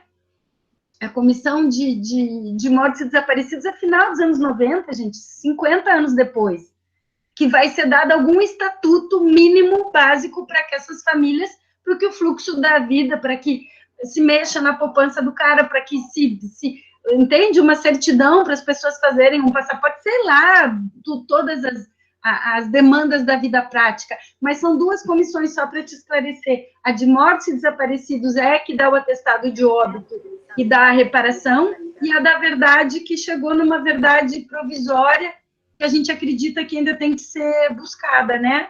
A literatura ilumina essa cena, a verdade desse passado do modo como pode, eu acho que é um modo potente. Certo. Obrigada, Luciana. Mais alguém gostaria de fazer alguma participação? Eu só, para a gente encerrar, então, já que ninguém se manifestou agora, eu gostaria de fazer um comentário, meio pergunta, Luciana. Eu achei muito interessante você ter escolhido esse tópico, esse tema, ou enfim, essa presença da tortura, né? Tanto na resistência quanto no Volte semana que vem, né? E eu achei interessante a expressão que você usou, né? Uma narração enviesada da tortura. E aí, eu fico pensando, né? Será que a narração crua da tortura, como a gente tem em algumas narrativas, como a do Tapajós, né?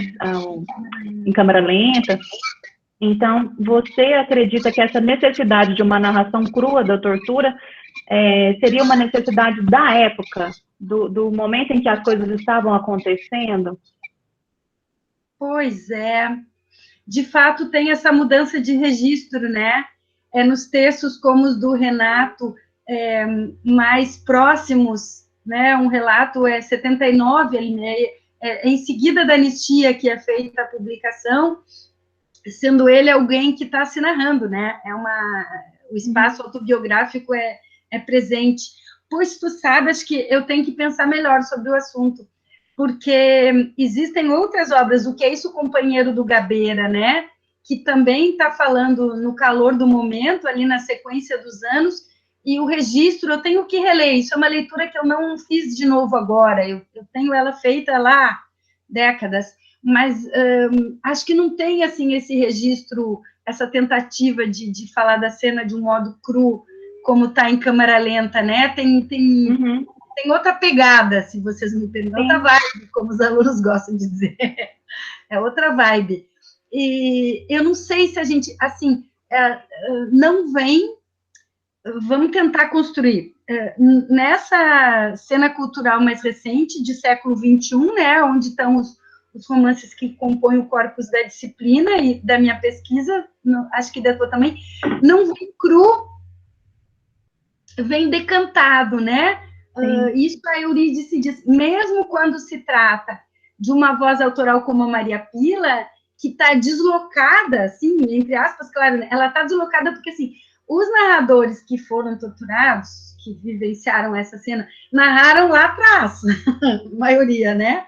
Mas o Kucinski e ela estão narrando traumas dos anos 70 no século XXI, na década de 2010, 2011, 2014, 2015. Então, a gente talvez possa pensar que quando é feito um relato de vivências, que esse tempo de processamento da dor em linguagem leva a essa decantação mais metafórica, né? Sim. Mas não como uma... né? Porque nos anos 70 a gente tem, me parece, uma diversidade, não dá para dizer que lá é assim e aqui é. Aqui, de fato, não vem. E eu não acho ruim que esse processamento estético tenha, porque a gente preenche. Vocês não acham, como leitores, onde o narrador não dá o detalhe da cena, onde vem alguma opacidade que a gente projeta, o leitor mais ativo tem uma leitura mais gratificante. Eu acho que aquela que é muito importante, que não se trata de condenar um estilo ou outro, não é o papel da gente, né?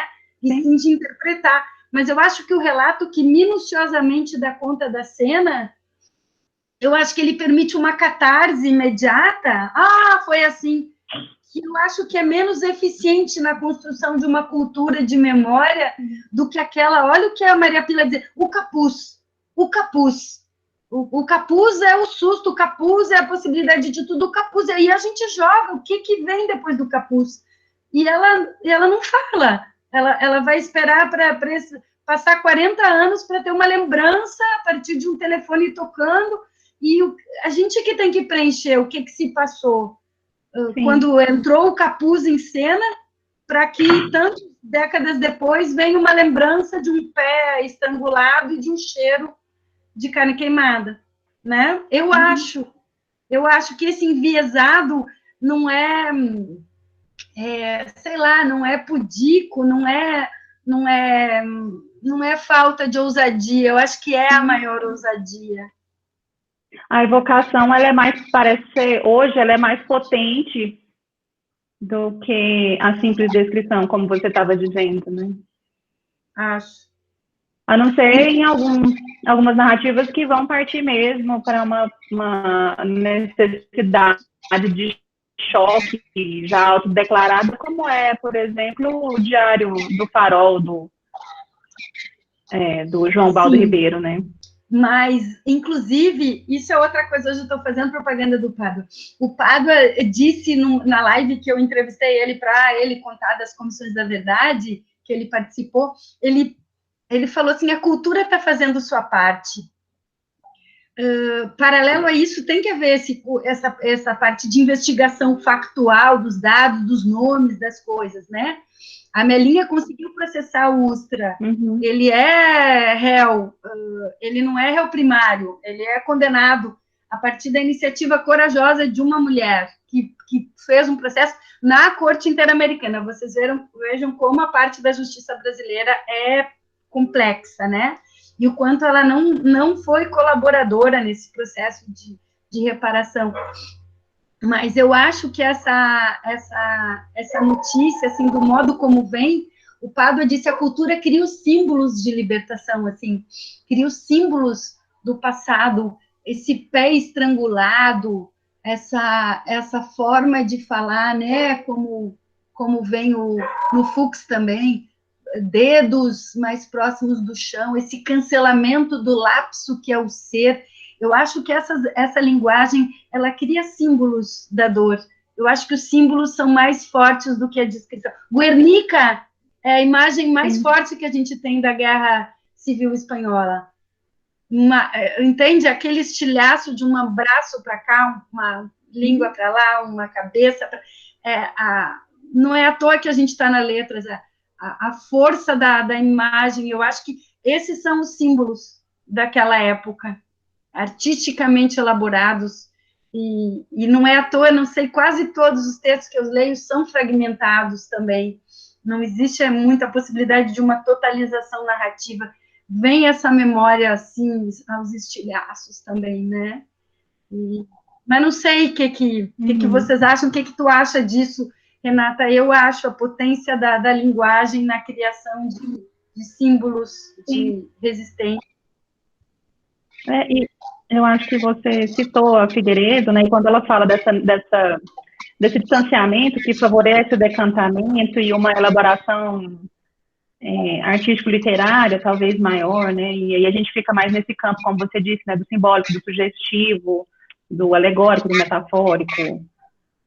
Então, nesse sentido, essa narração mais alusiva, ela parece que atinge muito mais, né? É algo que só a literatura dá conta de fazer. E não o discurso... Sim, pode dizer. Não o discurso que trata rigorosamente, né, dia... Tem uma cena que eu estou lembrando agora, olha o que é a memória da gente, quando funciona, ela é ótima, às vezes ela me deixa na mão, vocês mesmos já viram, né? Mas tem uma cena dentro de Memórias do Cárcere, né, que é um clássico do Graciliano, que ele conta que ele fazia um diário escondido, né, comunista preso lá no governo Getúlio Vargas. Ele fazia um diário, eles estavam num navio presos, e ele anotava tudo escondido, né, porque ele ia escrever, estava escrevendo Memórias do Cárcere ali no cárcere. E aí tem uma hora que ele é flagrado por um guarda, e para não entregar os seus escritos, ele joga no mar. E aí a gente vê a cena assim, meu Deus do céu, perdeu tudo. E surpreende que a voz do narrador relate a cena, conclua esse trecho da narração dizendo assim, que alívio foi. Aí eu percebi que o que eu queria contar não estava ali. Não era dia 26, às 8 horas, eu fiz isso, ou não era, né? E na abertura de Memórias do Cárcere tem um trechinho que fala essas cenas essas cenas verdadeiras podem não ser verossímeis. Então, existe um elogio da forma como a verdade se traduz em texto. Essas cenas verdadeiras podem não ser verossímeis, né? Às vezes a verdade não cabe, não é preciso elaborar a verdade. O processamento em texto requer um pacto de verossimilhança. Então, quando ele perde as anotações, ele ganha a liberdade de escrever, não apegado às minúcias que ele tinha. E aí, nesse sentido, é que a gente, para mim, foi uma coisa, um golpe, assim, como assim, né? Perdeu tudo, e agora, né? Agora é que eu vou poder começar a escrever o que importa. Agora que eu estou livre desses dados, porque agora é a minha memória que vai... Gente, a gente que tem essa geração tanto, vocês, tchá, celular, tchá, celular. Tudo que tu pega ali está registrado, mas às vezes a distância do celular, assim, eu tenho que guardar isso. Onde tu não fotografar, tu tem que prender, né, contigo. Como reter na memória o que não vai ser flagrado tão facilmente, né, no instante da câmera. Sim. A Célia fez aqui uma sugestão de livro, Os Fuzis e as Flechas, História de Sangue e Resistência, Indígena na Ditadura, do Rubens Valente. Faz parte da coleção Arquivos da Repressão no Brasil. Os Fuzis e as Flechas, Rubens Valente. Tá e agora, para a gente encerrar, vamos ter então aqui mais duas participações, da Analice e da Camila. Primeiro a Analice. Por favor, Analice. Bom dia a todos, né? Bom dia, professora. Gostaria primeiramente de agradecê-la, né, por essa oportunidade. E, professora, assim, ouvindo agora a sua fala, comecei a refletir, porque eu também trabalho, na verdade, eu analiso alguns livros no doutorado relacionados a essa apresentação da ditadura, né, como parte do enredo. E na literatura brasileira, eu trabalho com Bernardo Carvalho, que tem a obra Bêbados e Sonâmbulos, né? E ele tematiza justamente essa questão da tortura, e aí essa tortura perpassa uma condição de loucura e etc. E ele brinca com a linguagem, porque através do recurso ali utilizado pelo autor, ele trabalha em duas partes da narrativa. A primeira narrativa, ele fala sobre essa memória da ditadura, né, de um indivíduo que trocou o lugar com seu torturador e matou o torturador e etc.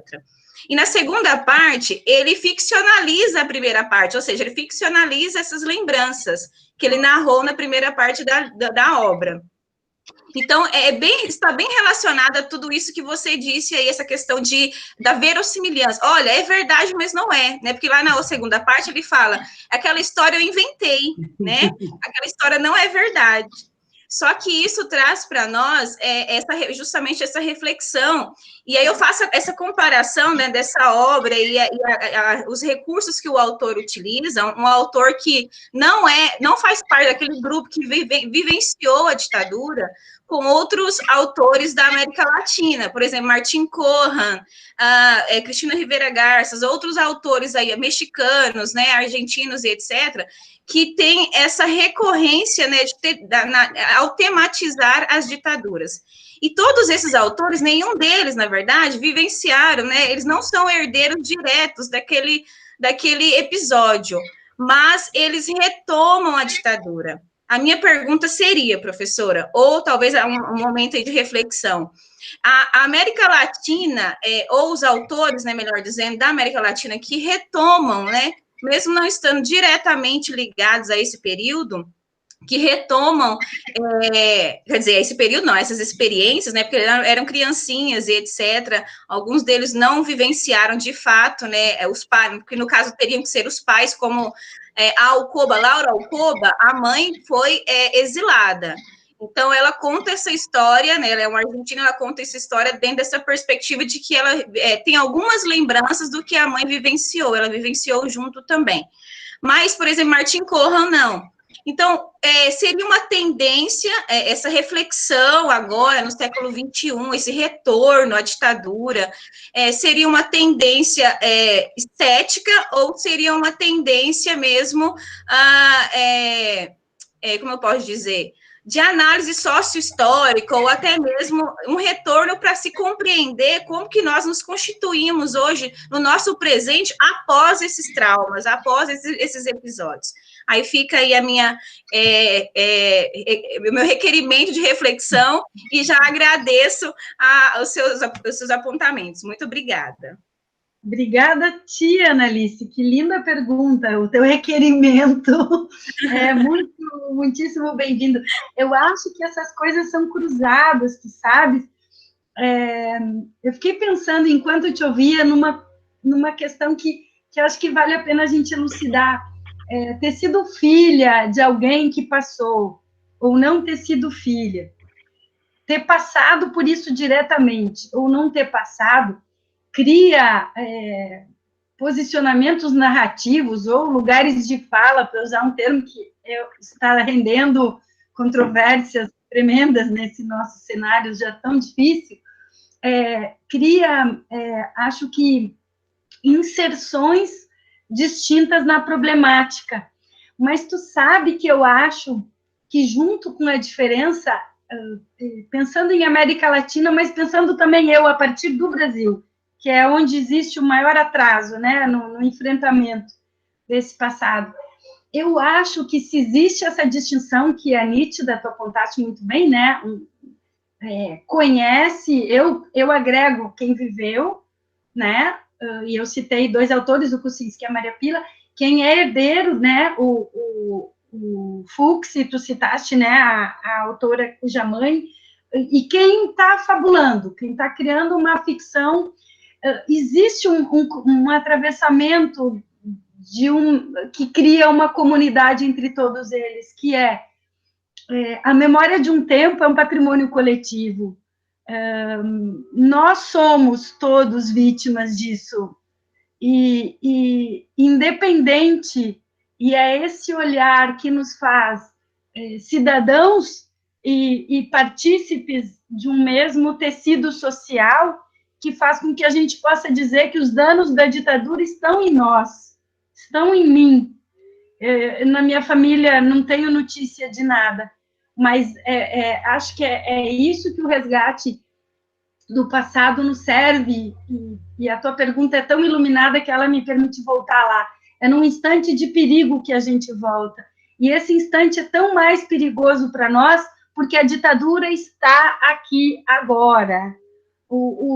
Os recursos dos quais se valiam o estado de exceção estão vigorando num governo que foi eleito pelas urnas.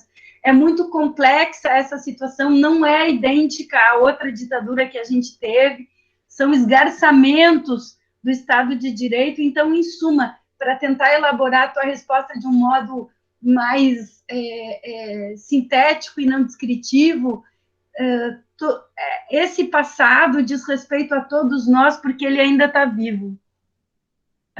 Ele está vivo, e se hoje em dia ser mulher pode dizer respeito a uma vulnerabilidade e a um tipo de ataque, como ser negro, como ser índio, como ser trans, como ser pobre, a polícia mata e tortura, a justiça pode dizer que prendeu alguém porque, sendo negro, era suspeito, uma pessoa que tem um cargo de respeito na sociedade, que responde pela justiça, pode dizer.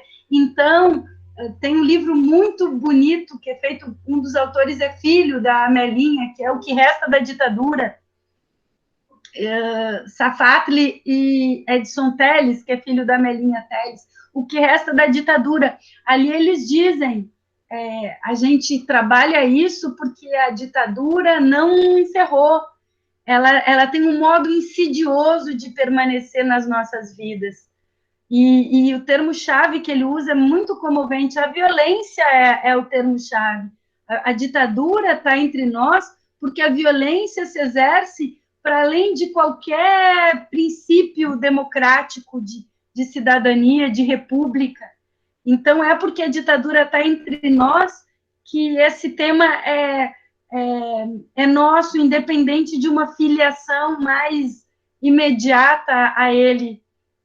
Tu me entendes? É porque ele percorre, ele não foi encerrado. Um dos depoimentos de uma live, eu vou falar porque acho que é uma das coisas mais lindas. Daqui a pouco eu lembro o nome dela. É uma das psicólogas que depois ela disse: eu estou falando, o meu depoimento na Comissão da Verdade foi assim, ó. Eu estou falando da tortura que eu sofri, eu já fiz análise. Eu carrego todos os danos que a tortura me causou, estão no meu corpo. Eu já resolvi isso na minha vida, mas eles estão aqui, eles me movem no sentido de vir denunciar a tortura, porque agora, no Rio de Janeiro, enquanto eu narro, inúmeras pessoas estão sendo torturadas, pessoas com menos visibilidade do que eu, e é por isso que eu estou falando. A minha dor eu já elaborei, eu não quero que isso se repita, porque agora tem gente que continua, é porque a tortura continua, e a tortura é só um instrumento, né, gente? Teve uma fala numa dessas lives, e eu já estou falando demais, mas é porque tudo diz respeito à pergunta dela, que era o que eu tinha esquecido, que veio, que um dos protagonistas que participou disse assim: vocês vejam que na época da ditadura a tortura era escondida, a gente não consegue chegar na verdade porque eles tinham a consciência de que aquilo era errado e era mal, e não podia, a sociedade não podia saber, porque se soubesse, era pacífico de punição e tal. E hoje em dia, vejam como existe uma corrosão do tecido social. Hoje em dia a gente vê a apologia da tortura, um sentido perverso de homenagem ao torturador como uma posição gloriosa, viva o torturador. Então, isso seria passível, tortura é crime contra a humanidade.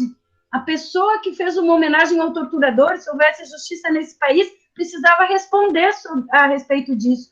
E não respondeu a respeito disso. Ao contrário, foi promovido ao cargo mais elevado, ao posto mais elevado da nossa nação. Então, isso já dá conta, Analice, para finalizar, e eu já estou sendo muito prolixa, né? Por isso que a ditadura diz respeito a todos, só com diferentes inserções, mas é o triste patrimônio que nos cabe, né? As roupas feias que a gente ainda está tendo que vestir. Obrigada, professora. Maravilhosa você. Obrigada. Tu é que é maravilhosa, senão se eu não vinha, não trazia. Se tu não tivesse me perguntado, eu não chegava. É maravilhosa nós. Bom, pessoal, a gente já está avançando aí, bem avançado já no tema, no tempo, né? Desculpem. E aí eu disponibilizei aí para vocês um link do vídeo que a professora Luciana tinha enviado para mim anteriormente, um vídeo em que ela fala sobre literatura e ditadura, lá no canal do Grupo de Estudo de Literatura Brasileira Contemporânea da UNB. E nesse mesmo canal vocês podem encontrar lá depoimentos da Maria Valéria Rezende, do Milton Ratum. Então, assim, Luciana está muito bem acompanhada aí nesse canal. Coloquei aí também o link do encontro com o Julian Fuchs, que o Lucas havia disponibilizado para a gente. Coloquei também aí o link para o debate com o Bernardo Kucinski e o Pada, que vai ser no dia 25 agora de setembro, então depois de amanhã, né? Às 18 horas. E aqui já está havendo alguns agradecimentos, professora Alexandra, a Regina também. Muito obrigada a presença de todos vocês. Obrigada mais uma vez, Luciana, não tem nem como assim agradecer mesmo, né, com palavras, a sua disponibilidade para vir falar aqui para a gente sobre esse tema, né, e que é do nosso interesse de pesquisa, mas também que eu acredito que é de interesse da sociedade como um todo, né, sociedade brasileira em especial. E muito obrigada mesmo. Eu é que agradeço, Renata, eu termino muito comovida, e uma oportunidade muito especial. Tu agradece que eu esteja aí, eu agradeço por ter podido estar aí, sair daqui do isolamento e criar uma rede com vocês. A gente se sente afetivamente gratificado, intelectual e afetivamente, por estar junto, por estar menos sozinho, por estar menos perdido, por estar menos derrotado e por estar menos rendido.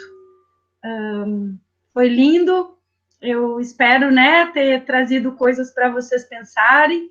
Tinha muitas dúvidas do formato que apresentar. Acho que a melhor coisa é lançar a voz dos autores, né, entrar menos com crítica e mais com voz autoral, e correr o risco, né, de ser uma coisa que ainda está sendo processada, mas eu acho que eu já estou até com sotaque goiano agora, vocês estão vendo. Deixar essa notícia de que é uma coisa que não está arrematada, porque está sendo arrematada, e hoje é um dia de arremate coletivo. Isso é muito bonito mesmo. Muito obrigada, Renata. Obrigada a presença de todos e de todas. Eu já coloquei algumas vezes o link, tá, para o formulário. Vocês preenchem o formulário que vocês vão receber por e-mail o certificado de 4 horas. Certinho? Então, obrigada, gente. Até mais. Muito obrigada, gente, pela presença. Obrigada, Renata, de novo. Um abração, Clóvis, pessoal. A gente se encontra aí pela frente. Obrigada, professora. Tchau, tchau. Tchau, abraço. Abraço. Vê se eu sei sair. Não sei se eu sei sair. Renata, termina que daí eu saio.